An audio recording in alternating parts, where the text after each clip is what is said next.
So last हमने बेटा पढ़ा था kinetic molecular theory of gases. तो वहाँ पर हमने एवरेज एनर्जी की बात की थी। तो जो एवरेज एनर्जी होती है, एवरेज काइनेटिक एनर्जी होती है किसी भी मॉलिक्यूल की, that average kinetic energy is equals to 3/2 RT divided by Na। या फिर R डिवाइडेड बाय Na को हम एक नए कांस्टेंट का नाम देते हैं, क्योंकि यहाँ पे R भी कांस्टेंट है and Na that is Avogadro's number वो भी कांस्टेंट है। तो ये K का हमने उसको नाम दिया है and this K is known as Boltzmann constant. तो ये हमारे पास E को हम एक मॉलिक्यूल की एनर्जी की बात कर रहे हैं। अगर एक मोल की बात करेंगे तो यहाँ पर हम 6.023 इंटू 10⁻23 मल्टीप्लाई करेंगे। So it will 3/2 KT। एक मोल के लिए एनर्जी हो जाएगी 3/2 RT या फिर 3/2 KT multiply by Na। So K की जो वैल्यू होती है हमारे पास, it is 1.38 into 10⁻23 joule per kelvin per molecule. क्योंकि ये एक्चुअल में बोल्ट्जमैन कांस्टेंट R ही है, but it is for one molecule. R जो है, जो हम लिखते हैं R, it is for one mole. तो गैस कांस्टेंट एक मोल के लिए लिखा जाता है। Boltzmann constant is gas constant for one molecule, not for one mole. तो हमारे पास बहुत सारे टाइप की स्पीड्स आती हैं, उसमें से 3 स्पीड्स हम लोग कर रहे हैं, average speeds, most probable speed and root mean square speed.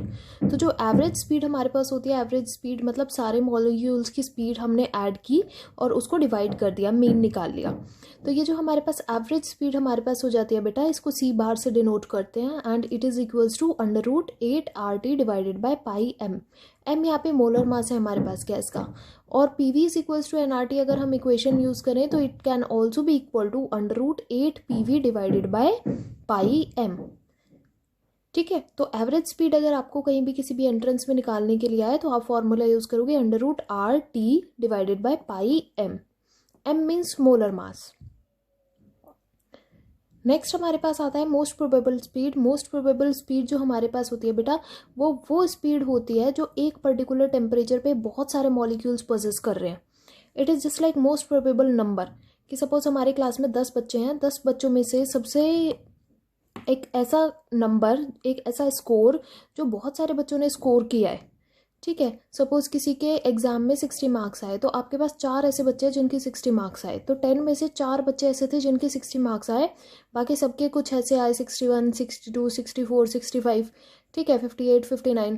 लेकिन मोस्ट प्रोबेबल, सबसे ज़्यादा चांसेस जिसके हैं, सबसे ज़्यादा पॉसिबिलिटी जिसकी है, वो वाले जो हमारे पास मार्क्स होंगे या वो वाली जो हमारे पास स्पीड होगी, वो स्पीड को हम मोस्ट प्रोबेबल स्पीड बोलेंगे।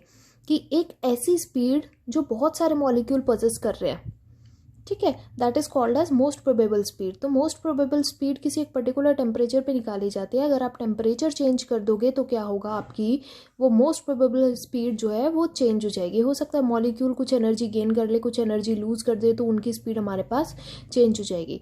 इसको रिप्रेजेंट करते हैं C* से, एंड इसको निकालने का तरीका हमारे पास होता है √RT डिवाइडेड बाय M।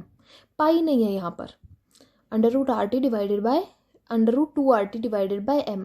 और PV is equals to nRT से जब हम इसको RT को सब्सटीट्यूट करेंगे, that will be equal to √2 PV divided by M। M means molar mass.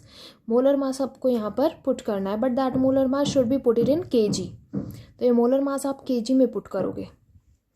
Next हमारे पास आता है root mean square speed. Root mean square speed हमारे पास जो होती है, हमने स्पीड का स्क्वायर किया और उसका फिर अंडर रूट कर दिया।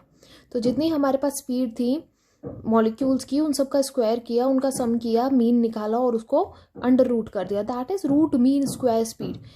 स्पीड का स्क्वायर किया, उसका मीन निकाला एंड देन उसको अंडर रूट कर दिया।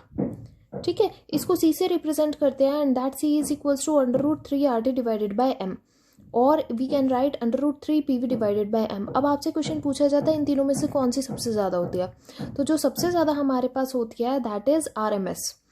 सबसे ज़्यादा जो हमारे पास वैल्यू आएगी किसी भी गैस के लिए, वो RMS स्पीड के लिए आएगी। उसके बाद हमारे पास एवरेज स्पीड होगी एंड देन मोस्ट प्रोबेबल की जो हमारे पास वैल्यू आएगी वो सबसे ज़्यादा कम आएगी। तो ये बोल्ट्जमैन कांस्टेंट का एक कर्व आपकी बुक में दिया हुआ है, तो वो कर्व में आप लोगों को उसने एक्सप्लेन किया हुआ है what is most probable speed हमारे पास कहाँ होती है, एवरेज स्पीड कहाँ होती है और RMS स्पीड कहाँ होती है। तो सी स्टार, सी बार, सी का जो रेशियो आता है means most probable speed, average speed और RMS का जो रेशियो आता है वो हमारे पास आता है 1:1.12:1.22। तो ये 1.22 है हमारे पास। अगर हमारे पास मोस्ट प्रोबेबल स्पीड 1 है तो ऑब्वियसली MP से हमारे पास एवरेज ज़्यादा होगी 0.12 वैल्यू, एंड एवरेज से हमारे पास मोस्ट प्रोबेबल से हमारे पास ये ज़्यादा होगी 0.22 वैल्यू।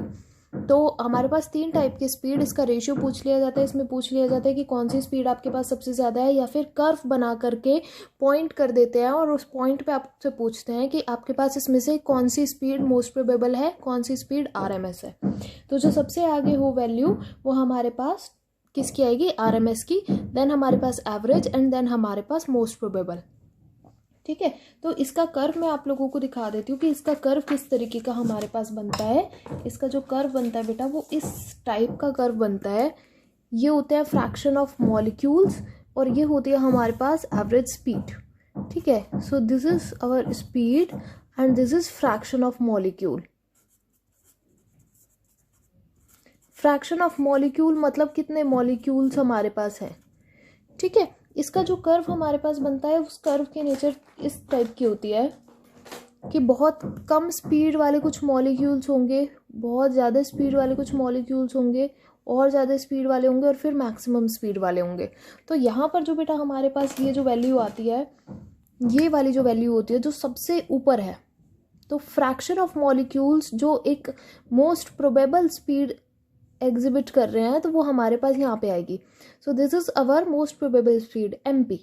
यहाँ पर हमारे पास एवरेज वैल्यू आएगी स्पीड की, क्योंकि स्पीड ज़्यादा है ना, और यहाँ पर हमारे पास जो है दैट विल बी RMS। तो इस टाइप का हमारे पास जो कर्व आएगा बोल्ट्जमैन कांस्टेंट का, तो उसमें आपसे ABC लिख करके पूछ लेंगे, ये ABC लिख करके पूछेंगे कि मोस्ट प्रोबेबल कौन सी है, RMS कौन सी है और एवरेज कौन सी है।